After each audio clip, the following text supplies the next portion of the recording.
You ask Tiger to solve. This deals with linear equations with one unknown. The final result is n equals 6. Let's solve it step by step. Group all constants on the right side of the equation. Subtract 6 from both sides. Simplify the arithmetic.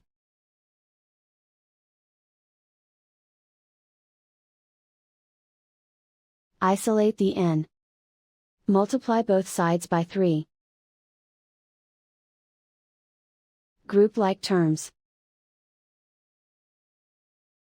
Multiply the coefficients. Simplify the fraction.